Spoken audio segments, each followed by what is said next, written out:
നല്ലതുപോലെ തുക വർദ്ധിപ്പിച്ചിട്ടുണ്ട്. അതിൻ്റെ ഏറ്റവും ഒടുവിലത്തെ ഉത്തരവാണ് ഇപ്പോൾ പുറത്തിറങ്ങിയിരിക്കുന്നത്.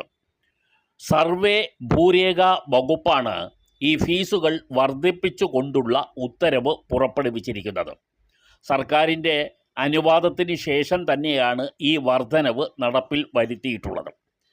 ഫീസുകളും ഏതൊക്കെ രേഖകൾക്കാണ് ആ ഫീസിൻ്റെ വർധനവ് വന്നിട്ടുള്ളതെന്നും ഇനി വിവരിക്കുന്ന പ്രകാരമാണ് നിങ്ങളെ അറിയിക്കുന്നത്. ഇത് പൂർണ്ണമായും കേൾക്കുക, എങ്കിൽ മാത്രമേ നിങ്ങൾക്ക് ഈ ഫീസ് നിരക്കുകൾ അറിയാൻ പറ്റുകയുള്ളൂ. താൽപ്പര്യമുള്ളവർ ഇത് ഡൗൺലോഡ് ചെയ്ത് സൂക്ഷിക്കുകയും ചെയ്യുക. താലൂക്ക് മാപ്പ് ഷീറ്റ് 1-ന് 700 രൂപ വെച്ച് ഇനി മുതൽ നമ്മൾ നൽകേണ്ടതുണ്ട്. ജില്ലാ മാപ്പിനും ഇതുപോലെ ഷീറ്റ് 1-ന് 700 രൂപയാണ് ഇനി മുതൽ നമ്മൾ നൽകേണ്ടി വരിക.